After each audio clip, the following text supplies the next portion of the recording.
지금 살아있는 복음 앞에 서라, 죄를 회개하고 예수를 주로 영접하라 두 번째 시간입니다. 지난주 우리 죄를 다루었죠.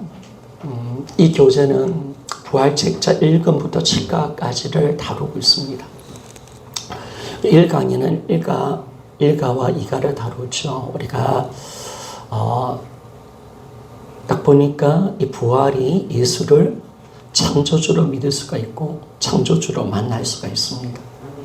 그래 예수님이 창조주가 딱 되었으니까 그분의 말씀은 창조주의 말씀이 되어진 것을 알게 되어집니다. 하나님 말씀의 절대성을 가지고 우리는 그 말씀 앞에 우리가 굴복하고 그 말씀대로 우리가 믿을 수 있는 은혜를 얻게 되어집니다. 그런데 상가에 딱 들어가니까 하나님이 이 땅을 뭐라고 하느냐? 이 땅이 어둠이라고 말씀하는 줄 믿습니까? 하나님의 관점으로 보는 거예요. 하나님이 이 땅이 어둠이다라고 그렇게 말을 하는 겁니다. 왜 어둠일까? 죄 때문에 그렇죠. 죄 때문에 그렇습니다. 그런데 3가는 우리가 죄를 다루고 있습니다. 부활책자 3가는 이 세상 어둠이다. 죄를 다루는데 죄를 다루는 것이 굉장히 중요합니다. 죄를 알아야 우리 1가 부활을 통해서 예수님을 창조주로 믿고 그리고 2가를 통해서 우리가 부활을 통해서 하나님 말씀을 우리가 성경의 모든 말씀을 우리가 믿는 것이고 3가가 이제 죄를 딱 다루는데 이 죄 문제가 제가 정확하게 밝혀주고 이 죄를 정확하게 알아야 복음이 뭔지를 알게 됩니다. 그래서 4가가 나오는 복음. 예수님은 그러면 이 땅 오셔서 어떤 죄를 위해서 십자가에 죽으셨는가? 그리고 예수님이 왜 부활하셨는가? 이게 정확하게 나오는 거죠. 그래서 3가를 지나서 복음이 죄가 문제를 딱 놓으니까 4가 복음이 나오는 십자가, 부활. 그래서 예수님이 십자가 죽으시고 부활하셔서 우리의 주인 되신 것이 복음인 줄 믿습니까? 이게 놀라운 거죠. 그리고 딱 이 복음이 딱 나오니까 그럼 진짜 죄가 뭐냐? 이제 예수님이 오시고 난 뒤에 진짜 죄가 뭐냐? 성령께서 책망하시는 죄가 뭐냐? 죄에 대하라면 저희가 나를 믿지 아니하며 영 16장 9절의 말씀이 정확하게 나오는 겁니다. 그럼 우리가 어떻게 예수님을 믿느냐? 반드시 6가 회개하고 예수님을 믿어야 되는 줄 믿습니까? 반드시 주인이 바뀌는 역사가 일어나요. 회개하고 복음을 믿는 것입니다. 회개하지 않는 자는 절대로 복음을 믿을 수 없습니다. 어떤 회개? 내가 주인 된 죄를 회개하고 예수님을 내 마음의 주인으로 모시는 그 회개를 통해서 우리는 반드시 예수님을 믿을 수가 있습니다. 7가 딱 보니까 그러면 우리가 진짜 믿는 것이 뭘까? 부활의 주 앞에 굴복하는 것인 줄 믿습니까? 굴복이죠, 여러분. 다 정확하게 신앙은 굴복으로 순종으로 따라가는 겁니다. 그래서 이 순종할 때 예수님은 내 안에 영접되어지는 줄 믿습니까? 그래서 부활의 주께 영접하라, 부활의 주께 굴복하라, 그리고 영접하라, 이까지 딱 들어가는 거예요. 이 복음이 딱 연결이 되는 거죠. 왜? 제가 정확하게 노니까. 이게 진짜 완전한 복음입니다. 완전한 복음. 이런 복음이 진짜 복음이에요. 진짜 복음. 근데 저는 너무나 어디를 가도 당당하게 이런 제가 선포할 수가 있는 줄 믿습니까? 그래서 제가 방송국에 나갈 수 있도록 기도해 주세요. 제가 시티에서 지사장도 하는데 하나님 제가 시티에서 나와서 시티에서 말죠. 부산지사장 하는데 하나님 부활복음을 전할 수 있도록 잘합니다. 오라는데 제가 가지 않는데 그래서 여러분 그렇게 정확하게 우리가 가는 겁니다. 근데 우리가 상가를 조금 다룹시다. 상가를 좀 다루는데 그러면 죄가 뭐냐? 진짜 죄가 뭐냐? 이거는 마귀로부터 시작된다는 사실을 알고 루시엘 천사자가 마귀가 왜 되었는가? 딱 보니까 죄는 뭐냐면 이 왜 천사장이 마귀가 된 이유가 있잖아요. 마음에 하나님 두기를 싫어하고 자기가 하나님 되려 하는 것이 진짜 죄라는 사실을 말씀해 줍니다. 마음에 자기가 하나님 된 거, 마음의 주인이 하나님이 아니라 자기가 된 것이 바로 죄다라고 그렇게 말씀을 하고 있습니다. 그래서 여러분 우리가 자기가 주인 되어 살아가는 거, 이게 바로 죄인 것을 우리가 알게 되고 마귀의 정의가 정확하게 나오잖아요. 이런 마귀가 어떤 존재입니까? 마귀가 어떻게 처음부터 마귀가 존재한 것이 아니라 죄를 통해서 루시 천사장이 마귀가 된 줄 믿습니까? 그렇죠. 죄가 무슨 뭐냐면 존재를 바꿔버리는 거, 존재. 루시의 천사장이 얼마나 아름다운 천사장인지 아십니까? 그죠? 우리 에스겔 37장입니까? 얼마나 아름다운 천사장이라는 것을 우리에게 정확하게 보여주는데 왜 마귀가 됐는가? 보니까 자기가 하나님 되려고 한 이 죄, 하나님은 마음에 두기 싫어하고 자기가 주인 될 때 이 죄가 바로 마귀가 되었다라는 것을 말씀해 줍니다. 그러면 아담이 선악과를 먹은 죄가, 이 죄는 어떤 죄냐? 똑같은 죄입니다. 여러분, 아담이 선악과를 하나 다 먹었다, 이 문제가 아닙니다. 이 죄는 이 문제가 아닙니다. 아담이 어떤 중심으로 선악과를 다 먹었는가? 딱 보니까 하나님 대표하는 죄를 지은 줄 있습니까? 마귀와 동일한 죄를 지은 거예요. 정확하게. 이 아담이 선악과를 하나 다 먹었다, 이게 문제가 아니라 죄를 지었을 때 어떤 마음으로, 어떤 행위 이전에 어떤 마음의 중심으로 이 선악과를 먹었냐.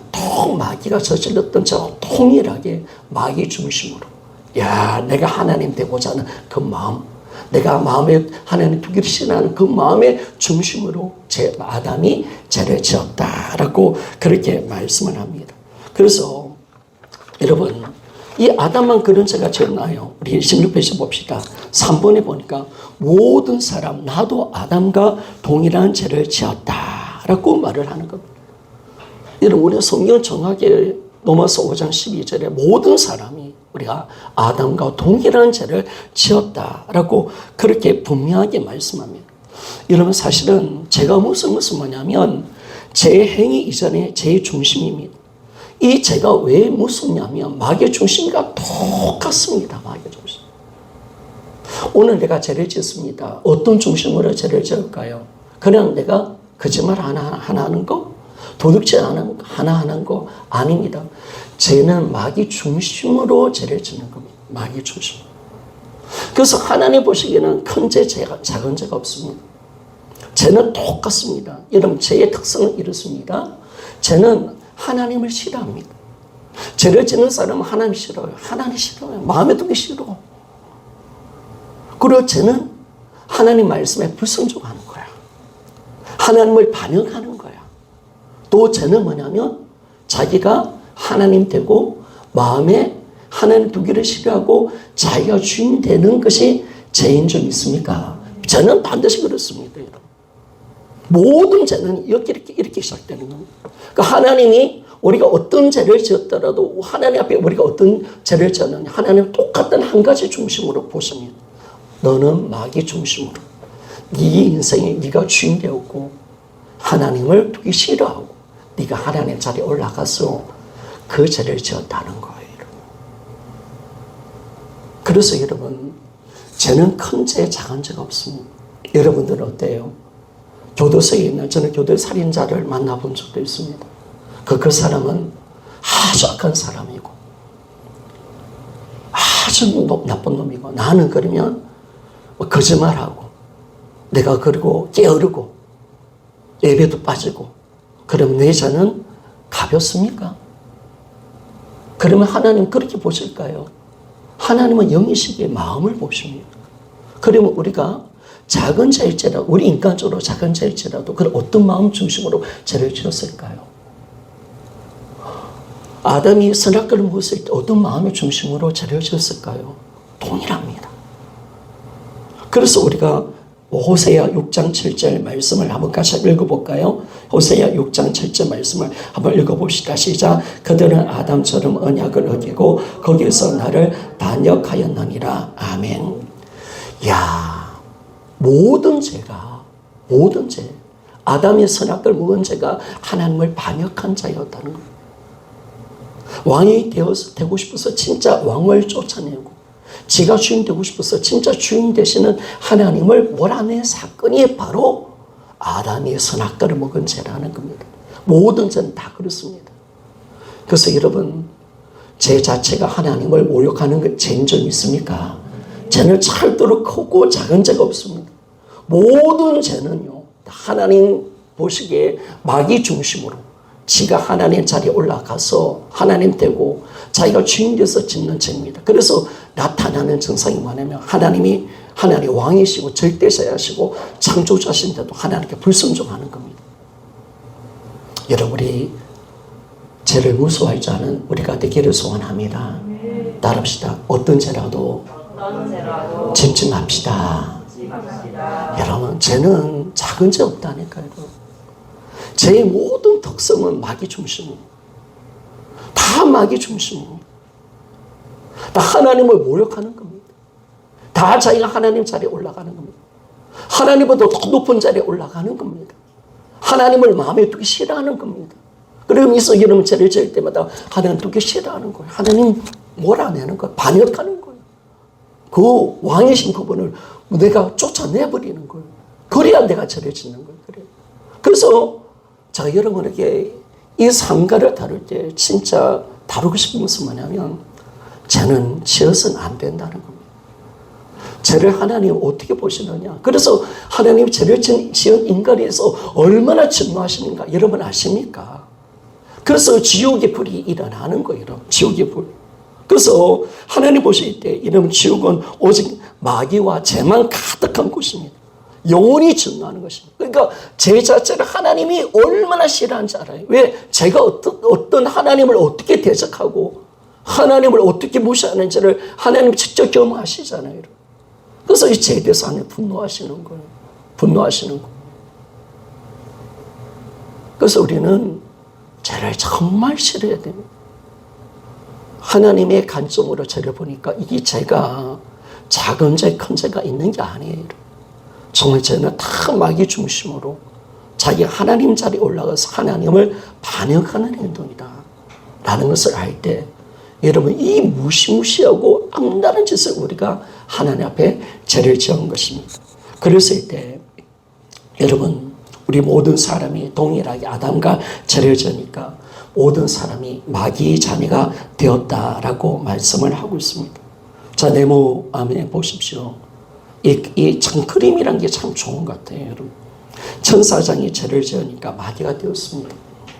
하나님의 자녀의 형상을 입은 우리가 하나님의 자녀고 하나님의 형상을 입은 우리가 죄를 지으니까 진노의 자녀가 되었습니다. 독사의 새끼, 하나님 원수입니다. 여러분 죄를 지은 인간은 하나님 보시기에 여러분들은 부활을 통해서 하나님의 말씀이 진짜인 줄 믿습니까? 여러분 한번 다시 한번 넘어갑시다. 페이지를 한번 펴봅시다. 13페이지를 봅시다. 13페이지. 자, 1강이 맨 강이 빨간 거죠. 제가 다시 한번 읽겠습니다. 1강의 핵심은 부활로 지금 살아있는 말씀의 절대성 앞에 선다는 창조주 앞에 서는 거다.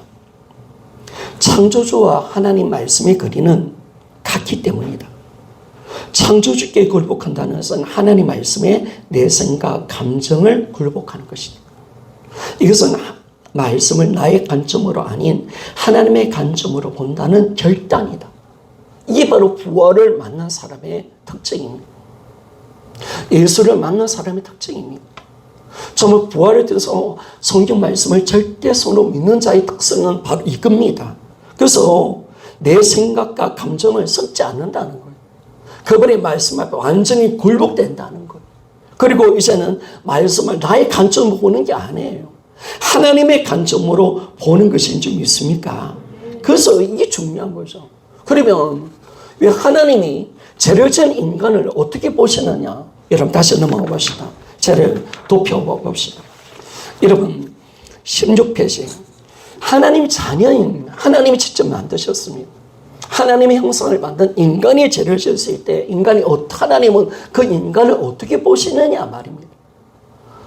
하나님께 죄를 지은 인간, 다 자기가 주인 되어서 하나님을 모욕하고 반역했던 우리, 또 마귀의 편에 서서 마귀 중심으로 죄를 지었던 인간을 위해서 하나님은 어떻게 보시느냐 말이에요. 성경은 보니까 죄를 짓고 있는 인간, 예수 그리스도 안에 있지 않는 모든 인간들은 보니까 진노의 자녀라는 거예요. 독사의 새끼라는 거예요. 여러분 하나님의 원수인 줄 믿습니까? 이 말씀이 아멘이 되었습니까? 이게 기독교입니다. 이게 진짜 부활을 믿는 겁니다. 그러니까 여러분이 간혹가다 어떤 집사들 보면, 다른 교회 집사들 보면 말씀을 우습게 여겨요, 여러분. 말씀의 권위를 인정하지 않아요. 여러분, 이거는 뭐 믿는 게 아니에요. 믿는 게 아니에요. 그러면 지가 하나님 되는 거죠, 여러분.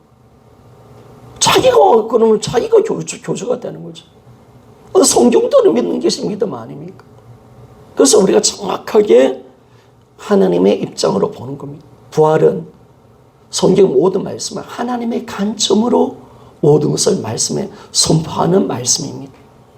그래서 하나님이 우리를 이렇다라고 그렇게 말씀하는 겁니다. 그래서 우리가 죄를 지은 바로 죄라는 것은 바로 자기가 주인 되는 것이 5번, 그리고 죄의 결과는 사망이고 6번입니다. 로마서 6장 23절 죄의 삭은 사망인데 반드시 집행되어져야 합니다.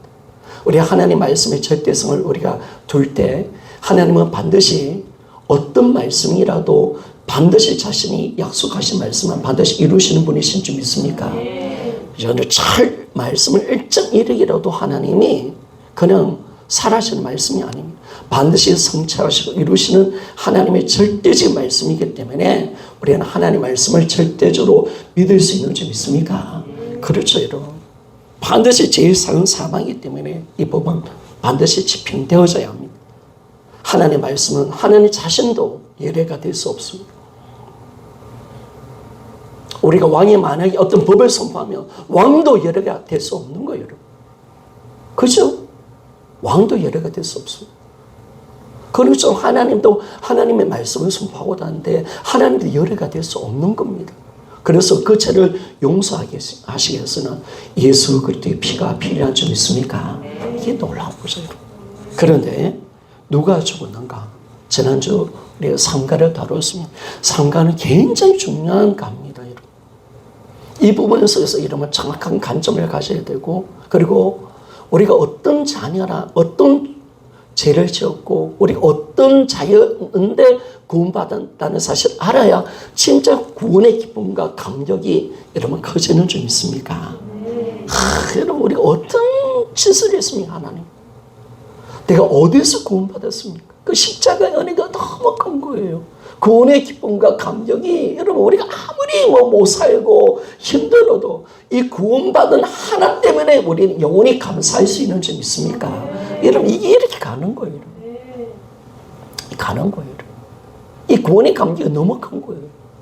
너 아니까 내가 어떤 짓을 했는지, 내가 어떤 존재였는지. 그냥 죄를 지었던 어떤 죄인의 한 존재가 아니야. 마귀의 새끼예요. 여러분. 진노의 자녀예요. 독사의 새끼고요. 하나님과 철저의 원수입니다. 원수입니다. 그런 우리를 위해서 아들을 보내셔서 죽이셨다. 이걸 알면요. 너무나 구원의 기쁨과 감격이 새롭게 일어나는 줄 믿습니다. 그런데 누가 죽었습니까? 그것이 이제 2번 사과입니다. 복음입니다. 복음. 십자가와 부활입니다. 자, 앞에 부분 제가 많이 했기 때문에 빨리 읽고 가겠습니다. 자, 네모를 좀 봅시다. 우리가 사용하고 있는 복음의 용어는 원어로 유앙겔리온입니다. 이 정도 알아놔야 되겠죠. 유앙겔리온. 그죠? 복음 유앙겔리온. 기쁜 소식, 좋은 소식이라는 뜻입니다. 헬라어 노무 시대 때 복음의 용어는 세 가지 경우에 사용되었다. 첫째는 한 나라의 보위를 이어갈 왕자가 태어났을 때 기쁜 소식으로서 복음의 용어를 사용하였다. 둘째는 전쟁에서 승리했다는 성전보를 복음이라고 했습니다. 셋째는 운동 경기에서 이겼을 때 복음 용어를 사용하였다. 초대교회에는 헬라 로마 시대에 사용된 복음의 용어를 차용해서 전형에 와서 주님께서 십자가에 달리셨다가 사망 근세를 이기고 부활하신 승리의 기쁜 소식에 사용되었다. 곧 본디 복음이란 부활의 복음을 일컫는 데 사용한 것이다. 사상 유리가 없는 예수 부활의 소식은 사탄의 최대 무기인 사망의 근세를 이겼다는 점에서 가장 기쁜 소식 곧 복음이다. 따라서 부활 복음은 기독교의 성료를 위한 비밀 경제이며 예수의 부활은 하나님의 최고의 선부수다. 박구용 교수님 왕의 복음. 여러분 이분이 장로교 통합적 아마 교수님인 것 같은데 정확하게 본 거. 이런 복음은 부활인 줄 있습니까? 이런 가장 기독의 가장 영전한 이런 부활절입니다. 그래서 예수 그리스도의 부활이 최고의 기쁜 소식이고 가장 멋진 승리의 소식임을 우리에게 말씀해 줍니다. 자, 그러면 작은 1번 넘어갑시다.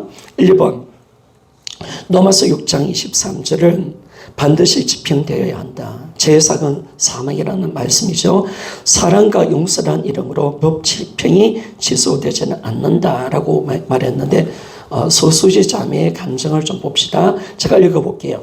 사형수라는 말을 듣는데 가슴이 쿵하고 내려앉는 것 같았다. 그리고 그게 어떤 의미인지 더욱 생생히 보여주는 중국의 사형수 인터뷰를 보았다. 자기가 앞으로 피해자의 가족들을 다 부양하며 반성하겠다고 오는 사형수도 있었고 가족들이 미안하다고 하며 오는 사형수도 있었다. 그런데 그들이 아무리 반성을 한들 아무리 미안하다고 한들 범죄한 내 팔을 자르고 내 눈을 뽑아서라도 반성하는 마음을 보여주겠다고 한들 그 집행이 취소되지 않는 것이 보였다. 결국 그들은 죽었다. 이런 중국 무섭잖아요. 중국 무섭습니다. 중국 여전히 총살을 합니다. 네.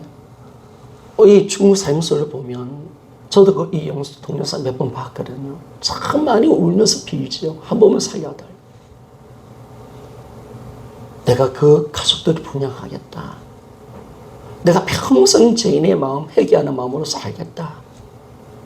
아니 내 눈이를 뽑아서라도 내가 새로운 삶을 살아간다는 결단을 내가 보여주면 어떻겠니? 막 아무리 선포해도 결국은 그들은 사형수이기 때문에 다 교수형, 총사형을 받고 다 죽더란 말이에요. 결국 그들은 죽었습니다. 자, 계속 읽겠습니다. 이제 우리는 제사건 사망이라는 법 앞에 선 사형수다. 값은 우리가 사망이기 때문에 우리는 반드시 죽어야 합니다. 죄값으로 우리는 사형수입니다. 사형수. 억울한 것이 아니라 하나님 자리를 빼앗은 죄를 지었기 때문에 죽어도 마땅하다고 어떤 말도 할 수 없다라고 말합니다. 여러분, 우리 하나님 앞에 우리 죄를 지은 사형수인데 억울한 게 아닙니다. 여러분. 내가 어떤 죄를 지었는가, 죄가 어떤 것인가를 알면 이 죄가 살아남을 수 있는 죄를 지은 게 아니에요. 그렇죠? 죄는 다 하나님께 향해서 짓는 거거든요. 하나님의 보좌를 찬탈하는 것이거든요. 마귀 중심으로 하나님을 대적하는 거거든요. 하나님을 싫어하는 거거든요. 하나님은. 자기가 하나님 자리에 올라가고 하나님 되는 거거든요. 그래서 하나님의 자리를 빼앗던 죄를 지었기에 우리는 죽어도 마땅하고 어떤 말도 할 수 없습니다. 우리는 만약에 우리가 법정의 앞에 가면 할 말이 없는 거예요. 우리가 만약 오늘 죽어서 지옥에 던져지면 여러분들은 철도로 지옥 앞에서 마귀가 여러분 불에 넣을 때 우리는 아무 말도 못합니다. 여러분. 못해요. 오늘 죽은 천사가 나를 데리고 간다 합시다. 그래서 하나님의 그 심판대에 서가서 예수님이 너 지옥이다 할 때 억울해요. 그렇게 말을 못한단 말이에요. 여러분. 그때는 다 안단 말이에요.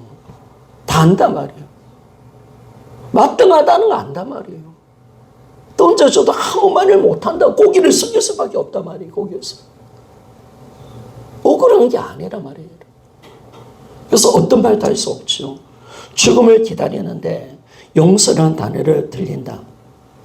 사형수에게 사형중지, 제사함, 용서 이 말이 들렸을까? 용서했으니 다시 죄를 지어야지. 어떻게 들렸을까? 용서했으니 다시 죄를 지어야지. 이렇게 생각했을까? 이 글에서는 나도 가슴이 떨린다. 용서 얼마나 위대한 말인가. 그런데 사형수는 용서의 의미를 알고 기절한다. 그 용서가 어디서 왔는지 알았기 때문이다. 내가 하나님 보좌를 빼앗았는데 하나님은 당신의 아들을 나 대신 사형종으로 보낸 것이다. 있습니까? 이게 감사하죠. 나 대신 하나님의 보좌를 빼앗았던 나 대신 하나님의 아들을 나 대신 사인적으로 보낸 것입니다. 나 대신 예수님이 제 형벌을 십자가에서 온몸으로 받은 것이다. 사형선을 자기 대신 십자가에 있는 예수의 눈을 마주치고 그 예수를 보낸 아버지의 마음을 본다면 회개는 너무나 당연한 것이 아닐까. 회개하라 마라 이런 말이 필요할까. 분명히 우리가 사형선인 것을 알고 하나님이 아들을 죽이는 그 사건을 우리가 보았다면 우리가 어떻게 회개하지 않을 수 있겠습니까? 그렇죠? 반드시 우리는 회개할 수밖에 없습니다. 자, 오스왈드 챔플슨 안에는 유명한 영성신학자 이렇게 적었습니다. 하나님이 우리 아버지시기 때문에 우리를 용서하신다고 가르쳐서는 안 됩니다. 우리는 절대로 이렇게 해서는 안 됩니다. 아시겠죠? 우리를 사랑하시기 때문에 우리 용서하시는 것이라고 말하지 마십시오. 이는 예수 그리스도께서 계시하신 하나님과 맞지 않습니다. 이러한 가르침은 십자가를 필요 없게 만들며 구속을 아무 의미 없는 수로 만듭니다. 만일 하나님께서 죄를 용서하신다면 그리스도의 죽음 때문입니다. 하나님은 그분의 아들의 죽음 외에 다른 방법으로 사람을 용서하실 수 없습니다. 라고 말했습니다. 여러분, 우리는 간혹가다 십자가 없는 구원을 생각합니다. 만인 구원을 자연주의 신학자들이 이야기하죠. 하나님은 사랑이시기 때문에, 아버지시기 때문에 죄를 용서해 주면 되지. 그렇게 합니다. 여러분, 그러나 그런 하나님은 성경에 나오는, 성경에 계시하는 우리가 믿는 하나님이 아닙니다. 절대로 아닙니다. 분명히 이런 가르침은 십자가의 진정 구속을 사라지게 합니다. 의미 없게 만듭니다. 여러분, 사실은 우리가 믿는 하나님은 공의로우신 하나님이십니다. 공의로우신 하나님이기 때문에 반드시 죄의 값은 지불되어져야 합니다. 그래서 하나님께서 우리 죄를 용서할 수 있는 유일한 방법은 여러분 예수 그리스도의 십자가밖에 없는 줄 믿습니까? 여러분, 십자가, 하나님이 다른 방법이 있다면 아들을 죽였을까요? 아들을 죽이는 게 좋아서 죽였을까요? 아니죠, 여러분. 오직 하나님이 우리 죄를 용서할 수 있는 방법, 이건 오직 한 가지밖에 없습니다. 하나님의 아들이 사람으로 오셔서 우리 죄에서 십자가 죽는 것밖에, 그것만이 우리의 구원이 되는 줄 믿습니까? 이것밖에 없는 거예요, 여러분. 이것밖에 없습니다. 다른 거 있다면 다른 것을 선택하시죠.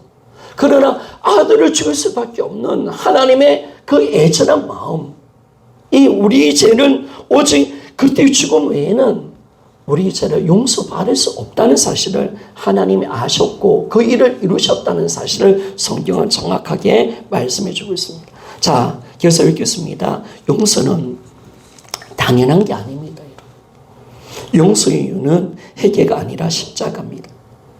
십자가가 없다면 아무리 회개하고 예수를 주를 믿는다고 수천 번 고백해도 절대로 용서는 없습니다. 여러분 믿습니까? 진짜 예수님 십자가 없다면 내가 아무리 회개해도, 아무리 예수님을 내 인생의 주인으로 믿는다고 고백을 하더라도 그 십자가 없이는 죄는 용서가 없습니다. 하나님께서 죄를 용서할 수 있는 유일한 이유는 십자가입니다. 십자가. 그래서 하나님께서 이루어놓으신 용서를 회개하고 믿을 때 이것이 우리에게 적용됩니다. 십자가를 이루셨기 때문에 용서가 있는 겁니다. 그래서 여러분, 따라서 용서는 결코 가벼운 것이 아니며 당연한 것도 아닙니다. 우리의 죄를 용서하시기 위해서 하나님이 어떤 일을 행하셨는가를 안다면 용서는 쉬운 게 아닙니다. 아들의 그 죽음을 전제하는 겁니다. 하나님은 모든 구약 이스라엘 역사와 모든 하나님의 섭리를 십자가에 맞추셨습니다. 하나님의 애씀과 노력이었습니다. 하나님의 눈물이었죠. 인류를 구원하신 하나님의 구원의 역사가 하나님의 소원이셨습니다. 그 모든 역사를 하나님이 십자가로 만들어내신 겁니다. 십자가. 그래서 우리가 딱 보니까 이건 가벼운 것이 아니에요. 당연한 것도 아닙니다. 당연한 것도 아닙니다. 하나님께서 용서해 주셨기에 용서받는 것이 우리 어떤 행위로 용서받는 것은 아니다. 회개와 주되심도 용서의 이유가 될 수가 없습니다. 우리 용서의 이유는 십자가밖에 없는 점 있습니까? 같이 한번 따라합시다. 용서의 이유는 오직 십자가이다. 여러분 이것밖에 없습니다. 오직 십자가입니다. 내가 회개했기 때문에 아닙니다. 회개 때문에 아닙니다. 내가 예수님 주님을 믿는다는 내 믿음도 내 용서의 근거는 될 수 없습니다.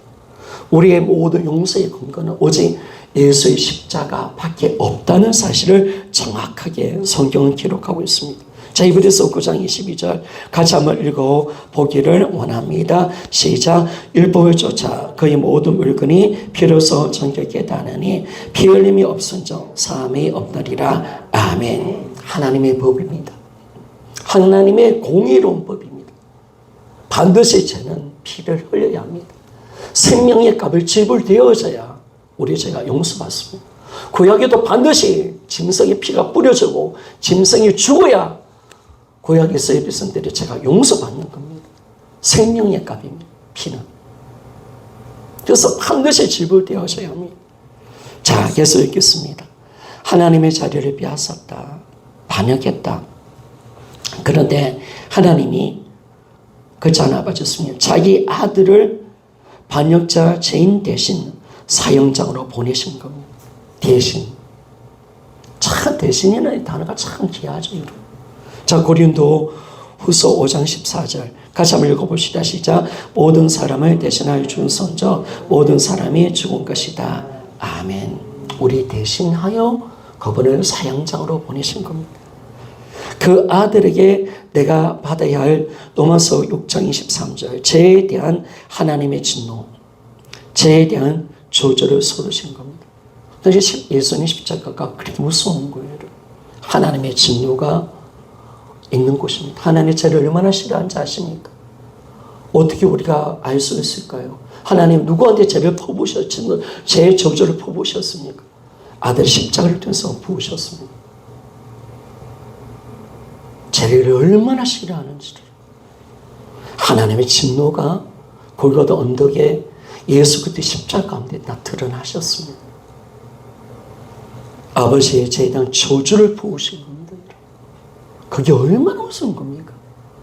그 아들이 그래서 나의 하나님, 나의 하나님, 나 어찌하여 나를 잊으셨나이까? 라고 버리셨나이까? 라고 외친 겁니다. 자, 그래서 그것이 바로 십자가이다 라고 말씀하는 겁니다. 17페이지 밑에 부분이 있겠습니다. 현대 연구에 따르면 십자가의 수용자들은 못 박힌 상태에서 대략 1000번 정도 기절했다, 기어났다 반복하며 이 과정을 그야말로 죽고 싶어도 죽을 수 없는 상태라고 한다. 그렇게 반복하다가 지치면 숨을 쉴 수 없게 된다. 그리고 오랜 시간 지속되는 극악의 고통으로 인해 몸 안에 있는 모든 체액이 빠져나온다. 단순한 피만 흘리면서 깔끔하게 죽는 것이 아니라는 것이다. 신체에 남아있던 소변, 대변 등 오물 역시 시간이 지나면 모조리 빠져나온다. 이러한 이유로 로마의 정치인 넘어가겠습니다. 기기로는 십자가를 가장 역겹고 굴욕질 나는 형벌이라 모사하며 로마 시민의 시야는 물론 생각에서도 지워버려야 한다라고 말했다. 나무위크. 요즘 나무위크가 많이 유행하는데요. 구글에 보면 나무위크 나옵니다. 우리가 십자가가 얼마나 무서운 것인가를 우리가 알 수가 있죠. 자, 이때 부분 다시 읽겠습니다. 오스왈드 체픈슨 이런 부분, 이 앞에 부분 연결시켜서 봅시다. 우리는 그리스도 안에서 그의 은혜의 풍성함을 따라 그의 피로 말미암아 속량 제사함을 받았느니라. 에베소서 1장 7절. 하나님의 사랑을 부추기는 가르침을 주의하십시오. 이 가르침은 하나님은 친절하시고 사랑이 많으시니 당연히 우리를 용서하실 것이라고 생각합니다. 이런 감상적인 생각은 성경 어디에도 찾아볼 수 없습니다. 하나님께서 우리를 용서하시는 유일한 기반은 그리스도의 십자가의 그 엄청난 비참함 때문입니다. 그의 다른 것을 근거로 용서한다고 말하는 것은 무의식적인 신성 모독입니다. 십자가 외에 하나님 사랑을 들이대고 그리고 십자가를 말고 다른 하나님의 어떤 친절을 드러낸다면 그 하나님을 무시하는 행동이라는 겁니다. 그래서 하나님이 왜 우리 죄를 용서하시냐? 그 아들에게 자신의 모든 죄에 대한 진노를 퍼부으셔서 그렇습니다. 예수님 얼마나 잔인하게 죽으셨습니까? 그 아들을 버리셨고 그 아들에게 모든 죄를 진노를 퍼부으신 겁니다. 그 엄청난 비참한 십자가 때문에 그렇습니다. 계속했습니다. 그의 다른 근거로 용서한다는 것을 말하는 것은 무의식적으로 신성모독입니다. 하나님께서 주의 은혜 가운데 죄를 용서하시고 우리를 다시 새롭게 세울 수 있는 유일한 근거는 그리스도의 십자가밖에 없습니다. 다른 방법은 없습니다. 우리가 쉽게 받아들이는 하나님의 용서는 갈보리 고통의 대가를 치른 것입니다. 그리고 우리가 용서받는 것이 너무 쉽죠. 왜? 믿음은 용서받으니까. 그러나 그 용서하기 위해서 하나님은 어떤 대가를 지불하셨는가 보니까 갈보리의 고통의 대가를 지불하셨다는 것을 말씀해 줍니다. 그래서 그 용서가 있고 그 십자가 있기 때문에 우리는 뭐냐? 단순한 믿음이 있고요. 함께 제사함을 받는 겁니다. 성령의 선물로 보고 그리고 우리가 성화가 가능해진 겁니다. 그러니까 여러분 하나님이 이루신 이 복음의 영광이 있고 아들을 십자가로 죽인 십자가의 그 은혜가 있기 때문에 단순한 믿음이 있는 거예요. 단순. 제 용서가 있는 거예요. 제 용서가 대용서가. 그리고 성령을 선물로 받고 하나님 자녀가 되고 성화되는 가정 모든 것이 가능해진 모든 것이 뭐냐면 십자가의 이 엄청난 대가를 지불했기 때문에 그렇다라고 말합니다. 그러나 이런 모든 것들이 우리 것이 될 수 있도록 하기 위해서는 하나님께서 치르신 그 어마어마한 대가를 우리는 종종 잊곤 합니다. 용서는 하나님의 은혜의 기적입니다. 야, 저는 참 이 말을 참 감동적이네. 용서는 하나님의 은혜의 기적입니다. 하나님께서 저를 용서하시면서 동시에 거룩하게 계시기 위해서 예수 그리스도의 십자가는 대가를 치르셔야 했습니다. 라고 말씀을 하고 있습니다. 여러분 로마서 3장 25절 26절 말씀을 한번 읽어봅시다. 참여해 보십시오.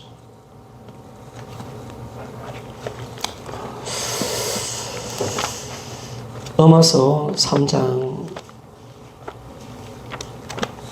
25절 26절입니다.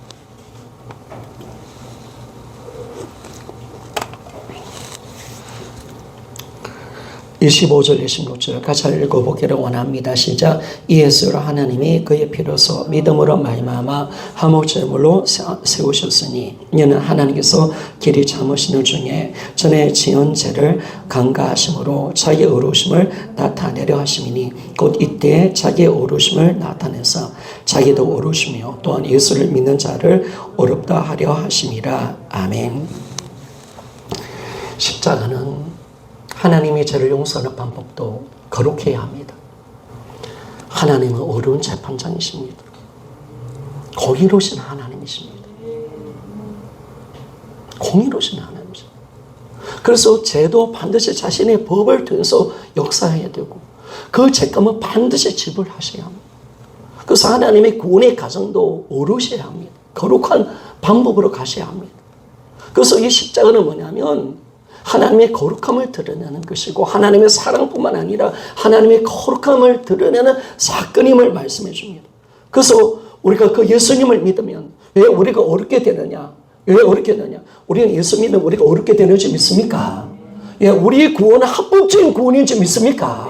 왜? 아들의 피가 있는 줄 믿습니까? 그래서 마귀가 정죄하지 않는 거예요. 할렐루야. 마귀가 정죄하지 않는 거예요. 지불되었으니까.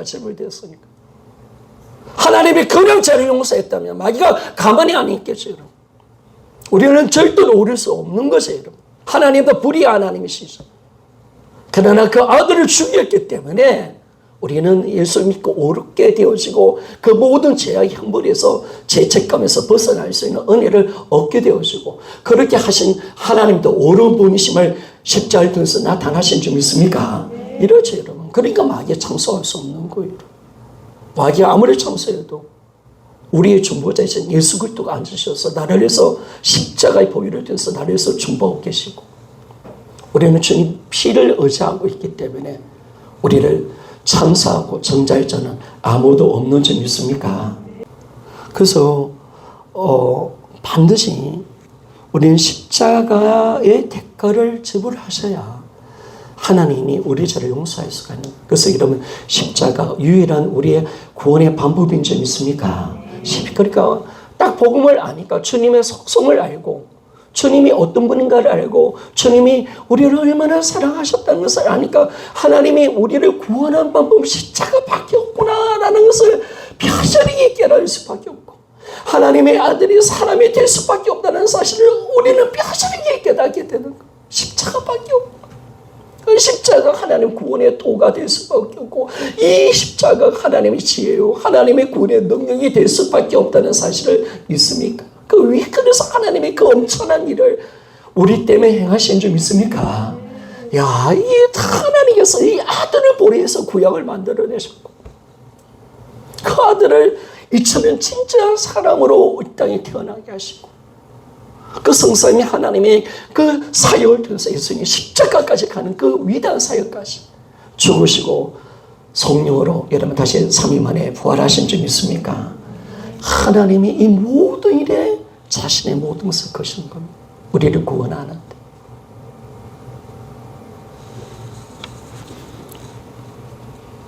그래서 여러분 계속 읽겠습니다. 밑에 부분입니다.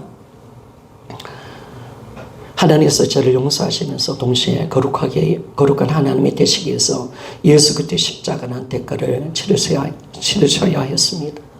속죄를 무시하면서 하나님 사랑을 말하는 그러한 견해는 받아들이면 안 됩니다. 하나님의 계시에 의하면 하나님은 속죄 없이 우리 죄를 용서하실 수 없습니다. 만일 속죄 없이 용서하시면 하나님 자신이 하나님의 속성의 모순이 되는 것입니다. 우리 죄를 그냥 용서하면 그분은 거룩한 하나님이 아니에요. 불의한 재판장이야. 불의한 재판장. 죄가 가득 차 있는, 죄에서 타협하신 하나님이에요. 따라서 우리가 용서받을 수 있는 유일한 길은 속죄에 의한 하나님께로 돌아가는 것밖에 없습니다. 그죠? 십자가밖에 없습니다. 다른 어떤 것도 없습니다. 하나님의 사랑이 먼저가 아닙니다. 하나님의 어떤 친절이 먼저가 아닙니다. 내가 하나님의 자녀이기 때문에 아닙니다. 우리가 반드시 십자가로 가야 합니다. 그러니까 십자가 없는 구원을 말하는 사람은 적그리스도입니다. 그래서 저는 바울은 부활을 많이 이야기할까요? 십자가를 많이 이야기할까요? 신학을 해보면 바울은 십자가의 십자가를 전한 신학자였다. 십자가를 그렇게 바울은 많이 전하고, 근데 복음을 제가 아니까 바울이 왜 그렇게 십자가에 미쳐 있었을까? 제가 자꾸 이제 고민을 하면서 연구를 해보니까 이 십자가가 뭐냐면, 여러분 하나님의 사랑인 줄 믿습니까? 바울은 정말 이 하나님의 사랑에 미쳐 있었고, 하나님의 사랑. 십자가로 나타나신 하나님 사랑이 얼마나 큰 사랑인가. 그 십자가를 들고 날마다 살아고, 물론 이 십자가 부활을 전제한 십자가인데, 부활을 전제한 십자가. 그래서 십자가에 진짜 미쳐 있으니까 바울은 항상 십자가만 사랑했고, 하나님의 그 사랑에 미쳐 있었고. 여러분, 우리가 정말 주님의 사랑, 십자가 가운데 있는 줄 믿습니까? 그래서 우리가 용서받을 수 있는 유일한 길은 바로 십자가 앞으로 나가는 겁니다. 다른 어떤 것도 없습니다. 그 십자가 앞에 나서 내가 주인 된 자를 회개하고 예수 그리스도를 진실하게, 예수님이 내가 주인 된 자를 십자가 죽으셨다는 걸 고백하고, 그것이 얼마나 무서운 죄라는 사실을 고백하고 내 마음에 예수 그리스도를 주인으로 믿을 때 속죄의 은혜가 우리에게 적용이 되는 것입니다. 자, 밑에 부분 읽고 마칩시다. 아들의 죽음을 만든 용서, 하나님의 피 눈물로 만든 용서, 그런데 복음의 여정을 걸으신 예수를 배척하고 예수님을 믿지 않는다. 요한 16장 9절. 이 악함은 무엇으로 설명할 수 있을까? 냉정하게 생각해보라. 하나님께서 어떤 권을 이루셨습니까? 아들을 죽이기까지 하면서 우리를 용서해 주셨습니다. 아버지가 피눈물을 흘리시면서 만들어내신 용서입니다. 예수님이 이 땅에 하늘의 영광 다 부르시고 사람으로 어떻게 복음을 여정을 걸으셨는지, 십자가까지 어떻게 가시는지 여러분 아십니까? 그런데도 예수님을 여전히 믿지 않는 이제를 뭐라고 설명할 수 있겠습니까? 여러분 인간적으로 생각하면 냉정하게 한번 생각해 보십시오. 지옥에 보내는 것이 심하다고 생각하는가? 이것은 지옥에 보내는 것이 아니라 자기 스스로 지옥에 가는 것입니다. 지옥에 가는 겁니다. 예수를 믿지 않는 것은 너무나 악하며 끝까지 믿지 않는 사람에는 하나님의 은혜는 없습니다. 그러니까 여러분, 우리 믿지 않는 모든 가족들 십자가에 대해서 구원받는 줄 믿습니까? 십자가. 어떤 죄 없습니다. 어떤 나의 여의도 아닙니다. 나의 노력도 아닙니다. 착하게 산다 그것도 아닙니다. 그래서 철저히 가는 것이죠. 자, 3번 마지막으로 읽겠습니다. 예수의 부활은 하나님께서 이제 십자가를 다루었고요. 그 부활은 뭐냐? 딱 보니까 하나님께서 십자가의 제사를 받으셨음을 선포하는 것이다. 이 부활에 대해서 십자가를 딱 보니까 그럼 부활은 뭐냐라고 하니까 부활은 바로 어떤 사건이냐? 바로 예수의 십자가를 받으셨음을 선포하는 것입니다. 그리고 고린도전서 15장 17절, 로마서 4장 25절, 부활은 우리의 죄가 십자가에 다 사여졌다고 선포하는 승리 함성입니다. 우리를 어렵다고 하는 증거가 바로 부활입니다. 그래서 이게 감사하죠. 예수님께서는 십자가에서 단번에 영원한 제사를 드리심으로 말미암아 모든 사람의 죄를 담당하여 주셨다. 그리고 하나님께서는 예수님을 부활시키심으로 예수님의 영원한 제사를 받으셨음을 선포하셨고, 그리고 우리를 어렵다고 여기셨다. 로마서 4장 25절. 자, 로마서 4장 25절 읽어볼게요. 예수는 우리가 범죄한 것 때문에 내어줌이 되고 십자가 내어줬다는 거예요. 또 우리를 어렵다 하시기 위해서 살아나셨느니라 라고 말씀을 하고 있습니다. 그러므로 예수님께서 십자가에 죽으시고 부활하지 않으셨으면 제가 그대로 있는 것이다. 고린도전서 15장 17절 말씀입니다. 여러분, 복음의 은혜가 얼마나 크다는 거 우리가 알겠죠? 십자가가 어떤 것인지, 우리가 어떤 죄를 용서하시는지, 그리고 이 십자가만이 유일한 구원의 방법이라는 사실 믿습니까? 그래, 정확히 복음을 알면 이단들 다 이기는 줄 믿습니까? 뭐 엉뚱한 소리 하는 사람들이 많잖아요. 여러분. 자기 교주를 믿어야 된다. 이거 완전히 미친놈이들이죠, 이거. 성경을 몰라도 이렇게 모르는 거 이거 없죠, 여러분.